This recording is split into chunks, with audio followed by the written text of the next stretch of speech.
வணக்கம். Veranda ஐஏஎஸ்ஸின் current affairs வழிகாட்டியாக உங்கள் ஃபாத்திமா பாபு. இந்த வீடியோல ஏப்ரல் 2nd வீக்கோட கரண்ட் அஃபேர்ஸ்ல இருந்து வரப்போற 2026 டிஎன்பிஎஸ்சி குரூப் 1 எக்ஸாம்ல கண்டிப்பா கேட்கறதுக்கு சான்ஸ் இருக்கிற முக்கியமான சில நியூஸை ப்ரீவியஸ் இயர் கொஸ்டின் அனாலிசிஸோட பார்க்க போறோம். வாங்க பார்க்கலாம்.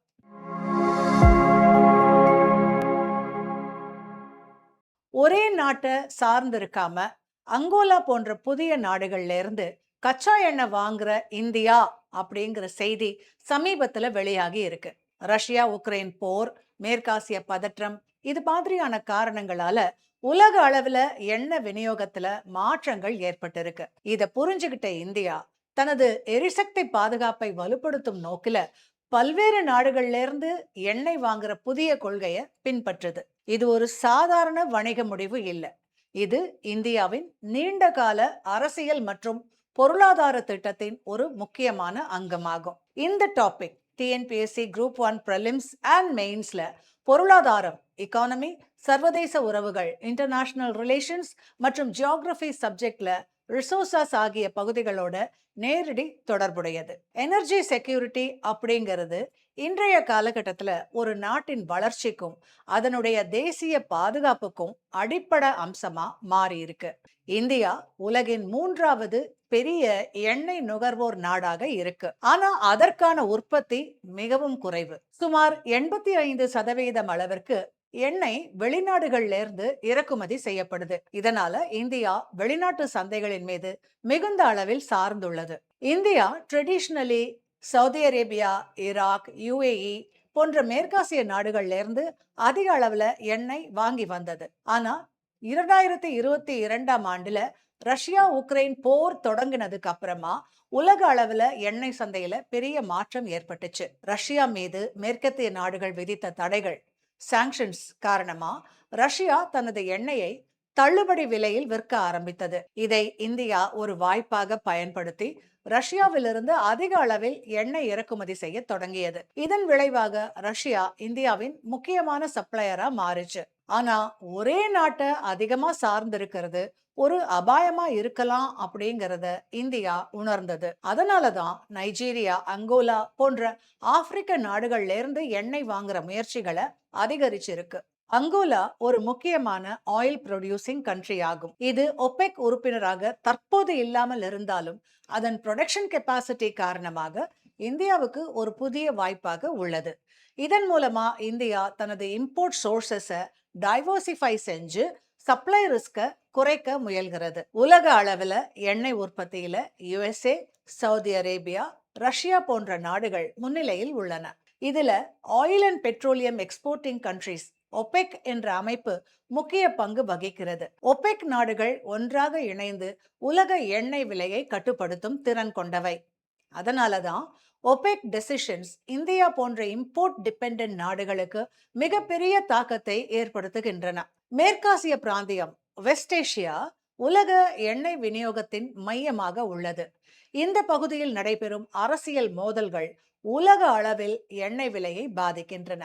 Israel Palestine conflict, Iran USA tension போன்றவை இதற்கு முக்கியமான உதாரணங்கள்.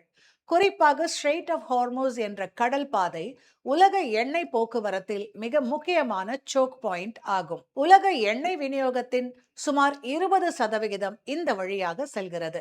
இந்த பாதையில் எந்த ஒரு தடையும் ஏற்பட்டால் உலக அளவில் எண்ணெய் விலை திடீரென உயர வாய்ப்புள்ளது. இந்த வகையான ஜியோ பொலிட்டிக்கல் டென்ஷன்ஸ் இந்திய பொருளாதாரத்தை நேரடியாக பாதிக்கின்றன.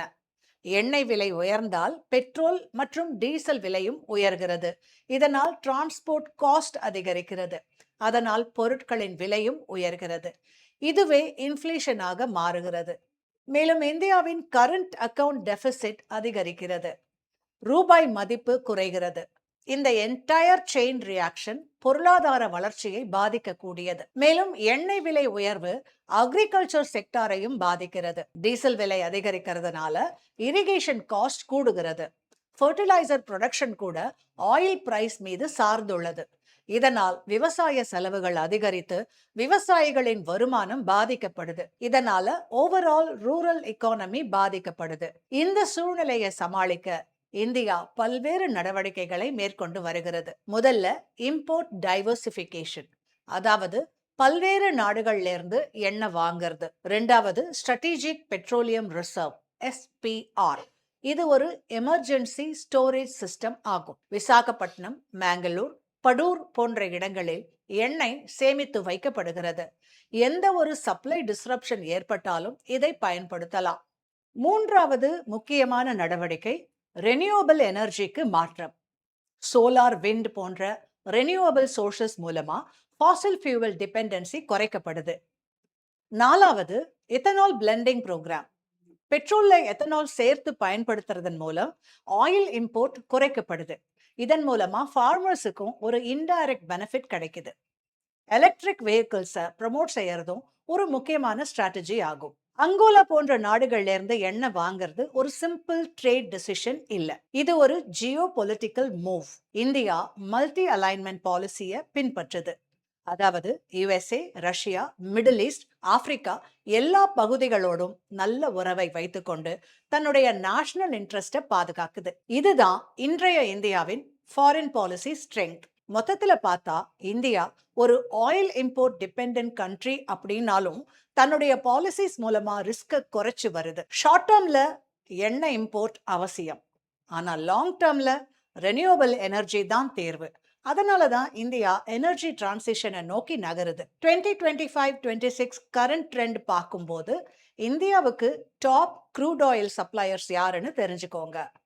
ரஷ்யா நம்பர் 1, டிஸ்கவுண்டட் க்ரூட் காரணமாக ரீசெண்ட் இயர்ஸ்ல top. Iraq traditional largest supplier. Saudi Arabia, UAE, USA additional emerging suppliers. Nigeria, Angola இப்ப சமீபத்துல ஆட் ஆன சப்ளையர்ஸ். இப்போ LPG பத்தி பார்க்கலாம். LPG மெயின்லி ஹவுஸ் ஹோல்ட் குக்கிங்குக்கு யூஸ் ஆகுது. உஜ்வாலா ஸ்கீம் இந்த மாதிரி. இந்தியா LPG டிமாண்ட் அதிகரிச்சு வரும் ஒரு நாடு. டாப் LPG இம்போர்ட் சப்ளையர்ஸ் யாருன்னு பார்த்தா Saudi Arabia number 1 LPG supplier, UAE, Qatar, Kuwait, USA. இப்போ LNG லிக்விஃபைட் நேச்சுரல் கேஸ் பத்தி பார்க்கலாம். LNG mainly industries, power generation, fertiliser செக்டாருக்கு யூஸ் ஆகுது. டாப் LNG சப்ளையர்ஸ் யாருன்னு பார்த்தா Qatar number 1 long term contracts, Australia, USA, Russia, UAE, Oman. மாணவர்களே, ஒரு முக்கியமான கன்க்ளூஷன் என்னன்னா, எரிசக்தி பாதுகாப்பு அப்படிங்கிறது பொருளாதார வளர்ச்சிக்கு மட்டும் இல்ல, அது ஒரு நாட்டின் அரசியல் சுதந்திரத்துக்கும் அடிப்படை. இந்தியா இன்னைக்கு எடுத்துக்கிட்டு வர்ற டைவர்சிபிகேஷன் மற்றும் ரெனியூவபிள் ஸ்ட்ராட்டஜிஸ் அதன் எதிர்காலத்தை பாதுகாக்கிற முக்கியமான முடிவுகளாகும். இந்த காணொலி உங்களுக்கு பிடிச்சிருந்தா லைக் அண்ட் கமெண்ட்ஸ் பண்ணுங்க. இந்த மாதிரி காணொலிகளை தொடர்ந்து பார்க்கறதுக்கு வெராண்டா IAS சேனலை மறக்காம சப்ஸ்கிரைப் பண்ணிக்கோங்க. மீண்டும் ஒரு பயனுள்ள காணொலியில உங்களை சந்திக்கும் வரை உங்களிடமிருந்து வணக்கம் கூறி விடைபெறுவது உங்கள் ஃபாத்திமா பாபு. நன்றி, வணக்கம். Veranda IAS, where your dream becomes reality.